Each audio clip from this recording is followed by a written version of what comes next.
Breaking news tonight. Federal Judge Tina Chutkan has taken an extraordinary and historic step involving Donald Trump. Less than 6 hours ago, she issued a formal criminal referral to the United States House of Representatives, marking the first time in American history that a sitting federal judge has directly initiated impeachment proceedings against a former president who is already under active criminal prosecution. Judge Chutkan confirmed multiple violations of court orders, repeated witness intimidation, and ongoing obstruction of justice. January 10, 2026 now stands as a moment constitutional scholars say could permanently redefine the boundary between judicial authority and claims of executive immunity. A federal judge has formally referred criminal conduct to Congress for immediate action. Take a look. The 47-page referral document filed at exactly 3:17 p.m. Eastern Time leaves no room for interpretation. Quote, "The defendant's repeated violations constitute a clear and present danger to the administration of justice and demand immediate congressional intervention. Remember when I warned that Trump's courtroom conduct would eventually compel the judiciary to act? Remember when I said judges would not tolerate obstruction indefinitely? That was an exaggeration. It wasn't theatrics, because less than 7 months after his conviction in the classified documents case, the machinery of accountability is now moving decisively against him. Let that settle in. A federal judge has effectively handed Congress a detailed impeachment roadmap while Trump is simultaneously appealing felony convictions. This is not rumor. This is not anonymous sourcing. This is unfolding in real time, documented in federal court filings available to the public. The National Guard has been deployed in Washington, D.C. Protests are forming outside the Capitol. Republican lawmakers from swing districts are breaking ranks as this develops. And Trump himself is flooding Truth Social with frantic all-caps posts about military tribunals, deep state coups, and urging supporters to defend the republic. I wish I were exaggerating. I truly do. But this is the reality we're in. January 10, 2026. The day a federal judge concluded that a former president's conduct had become so dangerous that Congress could no longer delay action. Before we go further, let's be clear about something. You cannot rely on cable news to give you the full scope of what's happening right now. They worry about access optics and appearing neutral. That's exactly why this channel exists, to provide unfiltered analysis grounded in primary sources and actual court record.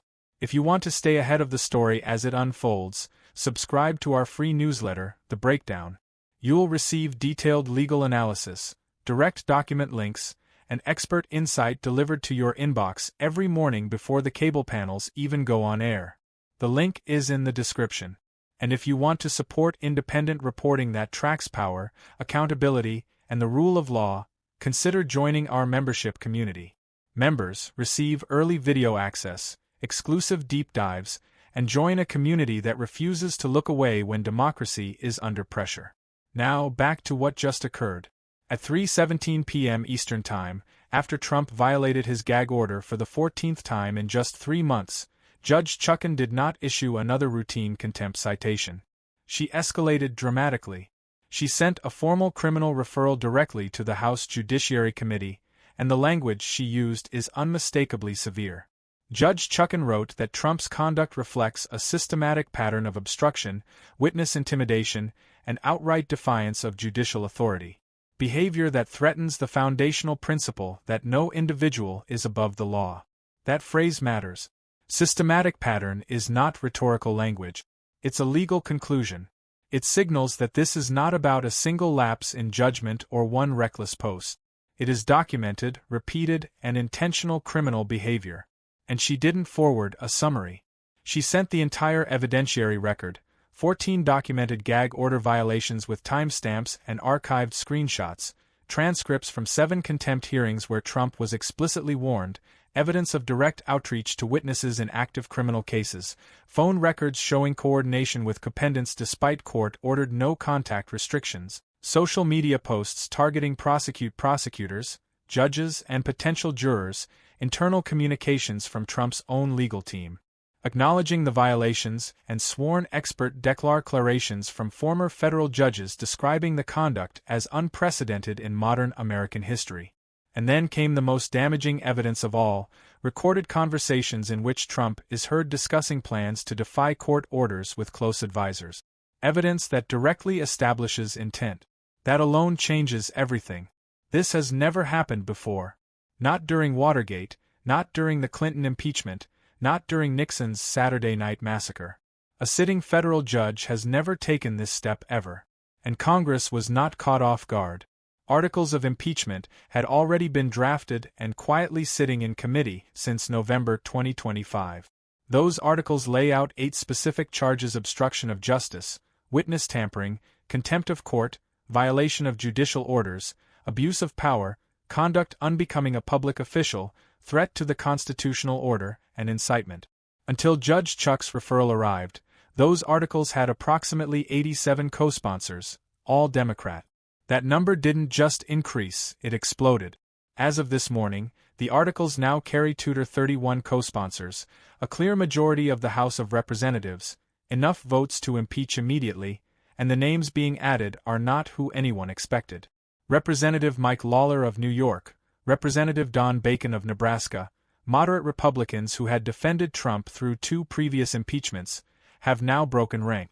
Congressman Lawler held a press conference this morning and said, quote, "And that swore an oath to the Constitution, not to any individual. When a federal judge says a former president is obstructing justice, I have a duty to take that seriously." That statement came from a Republican representing a district President Biden carried about a Republican former president. The political ground has shifted. Democratic leadership has now invoked Rule 99 Section 2, a fast-track procedure that mandates a full House vote within 72 hours. That motion was formally filed this morning, which means that by Monday, January 13th, at the latest, the House of Representatives will vote on whether to impeach Donald Trump for the 3rd time, 72 hours. That is the window Trump is facing. With 31 co-sponsors already committed, the arithmetic is unforgiving. Impeachment is now all but inevitable. The only remaining question is whether the margin is razor-thin or whether it becomes a landslide as more Republicans defect over the weekend. And that list is growing by the hour. Moderate Republicans who were waiting for cover are now abandoning ship. They see a federal judge's criminal referral. They see documented evidence of obstruction. They hear voters worn down by constant chaos. And they understand they cannot go on national television defending obstruction of justice. Not after a respected judge has signed her name to a 47-page referral. Trump's reaction has followed a familiar pattern. Since yesterday afternoon, he has been posting incessantly on Truth Social, all-caps tirades about rigged courts, attacks on so-called Obama judges, claims of political persecution and conspiracies. But then came one post, one message that immediately set off alarm bells across Washington. If Congress moves forward with this witch hunt, patriots must converge on Washington. The Second Amendment exists for moments like this. A former president openly calling for armed resistance to Congress is not mere rhetoric. It is sedition. Every post he makes now becomes evidence. Every threat strengthens the case against him. He cannot stop himself. He is self-destructing in real time. Washington, D.C. is on lockdown. National Guard units are deployed across the Capitol complex. Steel barricades are rising around federal buildings. Pro-Trump demonstrators are gathering near the National Mall while counter-protesters demanding accountability are assembling near the Supreme Court. Law enforcement is everywhere preparing for Monday's vote. This is day 1. 3 days remain until the impeachment vote. 3 more days of turmoil. 3 more days for Trump to incriminate himself further. 3 more days for additional Republicans to break rank. Everything we've been tracking for months, the contempt citations, gag order violations, witness intimidation allegations, appeals court rulings, Republican defections, has converged into this single moment. Impeachment is coming and there is nothing Trump can do to stop it.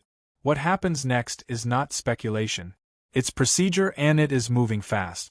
The House vote will occur by Monday, January 13th, 72 hours from now because Rule 99 has already been invoked. That fast-track rule exists for exactly these moments when leadership determines that delay itself is dangerous. With 231 co-sponsors already on record, impeachment is no longer a question of if, only of margin. Will it be narrow 218 to 217, Or will it become a landslide if 10 or 15 more Republicans jump ship over the weekend? Either way, Trump is about to become the first president in American history to be impeached 3 times. And this time, the charges are far more serious. They're not about Ukraine phone calls or January 6th rhetoric. They're about active ongoing criminal obstruction, 14 documented violations, witness tampering, contempt of court, defiance of judicial authority, threats against prosecutors, coordination with co-defendants under court, ordered no-contact rules, and incitement to violence. These are not disputes over policy or political norms. These are direct attacks on the rule of law and the independence of the judiciary. That distinction matters because it will shape how Republican senators in the American public view what comes next. Once the House impeaches, the process moves to the Senate. A trial becomes mandatory. Chief Justice John Roberts will preside. House impeachment managers will present evidence drawn directly from Judge Chutkan's 47-page referral. Trump's legal team, if anyone is willing to represent him after his last 3 attorneys withdrew in November, will mount a defense. Then 100 senators will vote. Conviction requires 67 votes. Every Democrat plus 18 Republicans. That may seem like a high bar, but signs are already emerging. Senate Republicans who have long stood with Trump are hedging.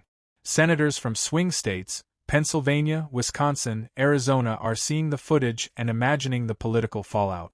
Senate Minority Leader Mitch McConnell is furious over Trump's Truth Social post calling for armed resistance, a post that directly endangered members of his caucus. Even if Trump avoids a Senate conviction numerically, he will be politically crippled. An impeached former president facing overwhelming evidence from a federal judge is a president without leverage, without credibility, and without a viable path back to power. And then there is Trump himself, the most unstable variable in this entire equation. His response so far has been erratic, threatening, and increasingly untethered from reality. Posts invoking the Second Amendment and calling on patriots to converge on Washington are not campaign theatrics. They are warning signs. Law enforcement is treating them that way. That is why the National Guard has been mobilized. That is why FBI field offices are actively monitoring far-right militia channels. Authorities are preparing for the possibility of another January 6th-style event. This time sparked not by election denial, but by impeachment. They have learned not to dismiss Trump's words as empty provocation. January 6th began with a single line. Be there will be wild. The next 72 hours represent the most dangerous window. Trump knows impeachment is unavoidable. He knows his control is slipping. And history shows that when Trump feels cornered, he escalates. He lashes out. He destroys alliances. He invites disorder. That pattern is well documented, which is why officials in Washington are not sleeping tonight. At the same time, a criminal track is accelerating alongside the political one. Judge Chutkan's referral does not end with Congress. Evidence of witness tampering, obstruction of justice, and criminal contempt has also been forwarded to the Department of Justice. If investigators establish that Trump directly coordinated with witnesses to influence or alter testimony that constitutes subordination of perjury, a serious federal offense, witness tampering carries prison exposure. Obstruction of justice does as well. Multiple federal grand juries are already active in Washington, D.C., Miami, and Atlanta. It is entirely plausible that new criminal indictments arrive while Senate impeachment proceedings are still underway. We are now in constitutional territory that the framers anticipated but hoped would never be tested. Multiple accountability mechanisms operating simultaneously. Impeachment in the House, trial in the Senate, and federal criminal prosecution. And hanging over all of it is a discussion no one wanted to have but can no longer avoid. Reports indicate quiet conversations about the 25th Amendment. Discussions involving cabinet officials and Vice President Vance centered on capacity and fitness. The 25th Amendment allows removal without impeachment. If a president is deemed unable to discharge the duties of office, it can move quickly overnight if necessary. Trump could challenge it, but the decision would rest with the cabinet. And with impeachment already underway, the outcome would be obvious. The mere fact that this option is being discussed tells you how severe the situation has become. Meanwhile, the Republican Party is fracturing in real time. Loyalists like Representatives Marjorie Taylor Greene and Matt Gaetz are doubling down, calling for protests and defending Trump without reservation. Pragmatists like Representative Don Bacon and Mike Lawler are breaking away, citing their oath to the Constitution. Internal threats are escalating. Lawmakers who defected are facing harassment from Trump's base. And the party itself is tearing apart under the weight of Trump's collapse. With the 2026 midterms just 10 months away, many Republicans see electoral catastrophe ahead if they remain tied to this level of chaos. Internationally, allies are alarmed.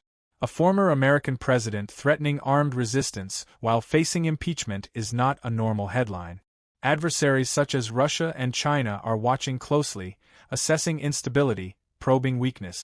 Domestic turmoil always carries global consequences, and right now the United States appears unstable. So, here is where things stand. 72 hours until a House impeachment vote. A federal judge has formally concluded that Trump engaged in obstruction and witness intimidation. A majority of the House has already signed onto the articles. The National Guard is deployed. Federal criminal investigations are accelerating. The 25th Amendment is being discussed. The Republican Party is splintering. And Trump continues to escalate rhetoric that only deepens his legal exposure. This is not noise. This is not hype. This is convergence. Everything that has been building for months, contempt citations, gag order violations, criminal convictions, appeals, judicial losses, is colliding into a single compressed moment. What happens in the next 72 hours will shape the future of presidential accountability, judicial independence, and the rule of law itself. And beyond the mechanics of impeachment votes and Senate trials, a deeper reckoning is now underway. One that cannot be delayed or undone once set in motion. What Judge Chutkan did shattered a long-standing assumption in American politics that federal judges would never directly intervene in the congressional impeachment process. That barrier is gone. The judiciary has now stepped forward and declared that this conduct is so severe that Congress must act immediately. That shift alters the balance of power in a way the country has never experienced before. For decades, presidents survived by running out the clock. Delay investigations, appeal rulings, wait for elections, let statutes of limitations expire. But that strategy is gone for Trump. Judge Chuck's referral collapsed timelines. It forced Congress to act on a judicial clock, not a political one. And once that clock starts, it doesn't pause for polling numbers, fundraising, or campaign rallies. That's why Trump's allies are panicking behind the scenes. Even if they act loud publicly, they understand this is no longer about impeachment alone. It's the start of exposure. Trump senses it. That's why his rhetoric has turned openly authoritarian. He isn't posting to persuade voters anymore. He's posting to intimidate institutions. Calling for armed patriots to converge on Washington isn't political messaging. It's a threat meant to freeze House members, make senators hesitate, and make prosecutors fear consequences for doing their jobs. But it has backfired spectacularly. Threats don't stop institutions when they're public and documented. They harden them. Every post is archived, time-stamped, and potentially admissible. Every escalation reinforces the case that Trump is not just defiant, but dangerous. That's also why security in Washington looks the way it does. Officials aren't preparing just for protest. They are preparing for the possibility that Trump's words trigger real-world violence. The memory of January 6th isn't theoretical. It's operational. Agencies know exactly what happens when rhetoric turns to action, and they are determined not to be caught off guard again. Meanwhile, Trump's political narrative is collapsing. He can no longer credibly claim a witch hunt when a federal judge bound by law and ethics initiates impeachment. This wasn't a partisan cable host. It wasn't an opposition research firm. It was Judge Tanya Chutkan, a life TOMAP-appointed federal judge acting on documented criminal conduct.